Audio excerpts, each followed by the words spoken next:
ఇటీవల ఆంధ్రప్రదేశ్లో హత్యగా అవిపబడ్డాడు అని భావిస్తున్నటువంటి పాస్టర్ ప్రవీణ్ పగడాల గారి మృతి వెనక అనేక మంది వాళ్ళు తీవ్రమైనటువంటి అభ్యంతరాలు వ్యక్తం చేస్తున్నారు. అది యాక్సిడెంట్ కాదు, హత్య అని కూడా అనేక క్రిస్టియన్ సంఘాల వాళ్ళు చెప్తున్నారు. వాళ్ళ యొక్క డౌట్ ఏంటంటే ఇది హిందువులు చేశారని కొంతమంది, ముస్లింలు చేశారని కొంతమంది భావిస్తున్నారు. దీనికి కారణమైన ప్రవీణ్ పగడాల గారు తీవ్రమైనటువంటి విమర్శలు హిందూ దేవతల మీద చేశారు.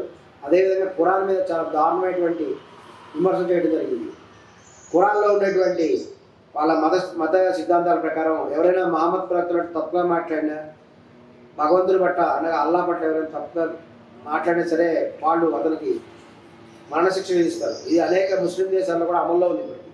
మన దురదృష్టం ఏంటంటే భారతదేశంలో భగవంతుని దూషించిన వాళ్ళకి మరణశిక్ష లేదు. దీన్ని అడ్వాంటేజ్గా తీసుకొని చట్టంలో ఉన్న లోపాలు తీసుకొని అనేక ఇతర మతాల వాళ్ళు కూడా హిందూ దేవతల పట్ల, దేవుళ్ళ పట్ల చాలా తప్పుగా మాట్లాడుతున్నారు. మనం ఇక్కడ గమనించినట్లయితే చాలామంది కూడా ఈ యొక్క హత్య మీద లేక ఆత్మహత్య లేక హత్య లేక రోడ్ యాక్సిడెంట్ ఇవి అనేక రకమైన డౌట్స్ ఉన్నాయి. వీటి మీద కూడా గమనించినట్టయితే లోకేష్ గారు ఇది ఒక రోడ్ యాక్సిడెంట్ అని వెంటనే ట్వీట్ చేయడం జరిగింది.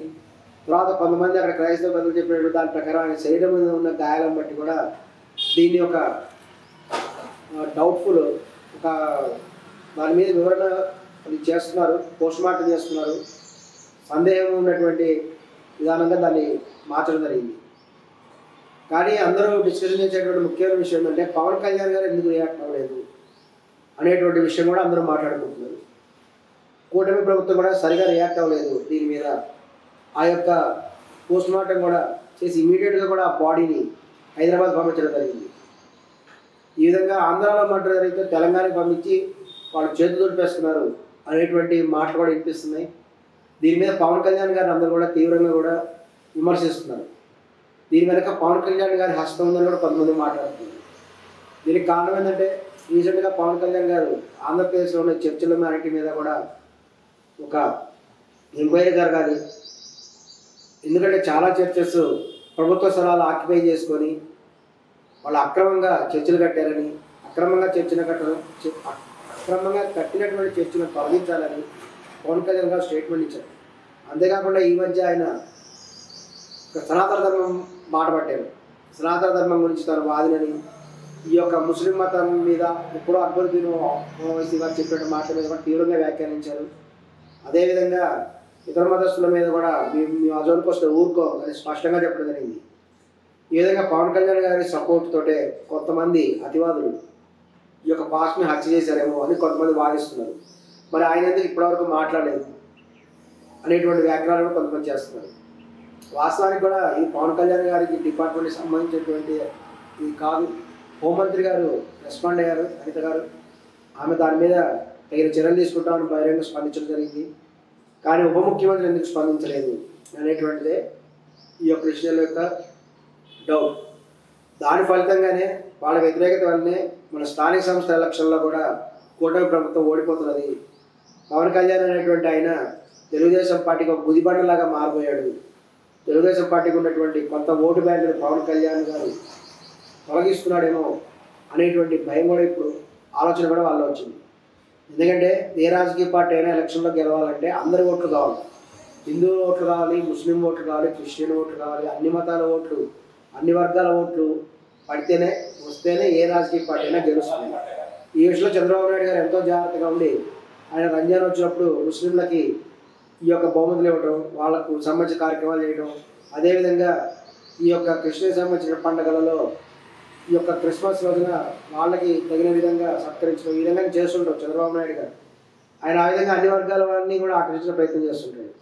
కానీ ఇప్పుడు పవన్ కళ్యాణ్ గారు రావడం వల్ల ఒక వర్గం వారు ఈ కూటమి ప్రభుత్వానికి దూరమైపోయారు అనేటువంటి వాదన వినిపిస్తుంది. ఈ సందర్భంలో చాలామంది చెప్పే విషయం ఏంటంటే జగన్ గారిని వాళ్ళందరూ కూడా తీవ్రంగా గుర్తు చేసుకున్నారు.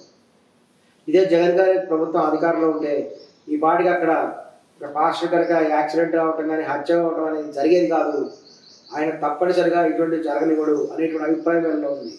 వెంటనే కూడా ఒకవేళ అటువంటి సంఘటన జరిగినా వీళ్ళు చెప్పేది ఏంటంటే ఇక సమీ అనేటువంటి ముస్లిం వ్యక్తి అతి తీవ్రవాది భావాలు కలిగినటువంటి వ్యక్తి ఈ యొక్క పాస్టర్కి వార్నింగ్లు ఇవ్వడం జరిగింది. బహిరంగంగా వీళ్ళు యూట్యూబ్లో వీడియోల ద్వారా, ఫేస్బుక్ల ద్వారా, వాటి సోషల్ మీడియా ద్వారా బహిరంగంగా వాళ్ళు వార్నింగ్లు ఇస్తున్నప్పుడు మరి ప్రభుత్వం ఏం చేస్తుంది, ఈ యొక్క సోషల్ మీడియా డిపార్ట్మెంట్లు ఏం చేస్తున్నాయి అనేటువంటి సందేహాలు కూడా వాళ్ళందరూ కూడా వెలిపిస్తున్నారు.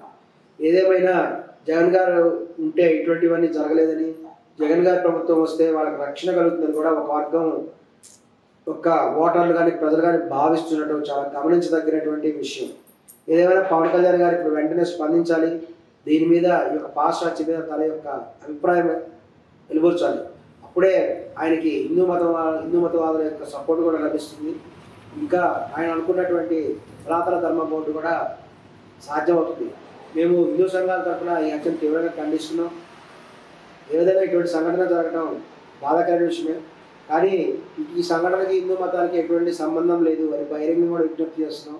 మాకు తెలిసినటువంటి వివరములు కూడా మీకు చెప్పడం జరుగుతున్నది. ఏదేమైనా పోలీస్ ఎంక్వైరీలో కూడా అన్నీ బయటపడతాయి. తద్వారా కూడా ఈ యొక్క ముస్లిం మతం చెందినటువంటి వాళ్ళే ఈ యొక్క హత్య చేశారనేటువంటి భావన ఉన్నది. ఎందుకంటే వాళ్ళు ఫత్వా జారీ చేశారని స్వయంగా ఈ యొక్క చనిపోయినటువంటి వ్యక్తే తన యొక్క ఫేస్బుక్లో ఎంతో తెలియజేశారు. ఏదైనా ఎంక్వైరీ జరుగుతున్నది.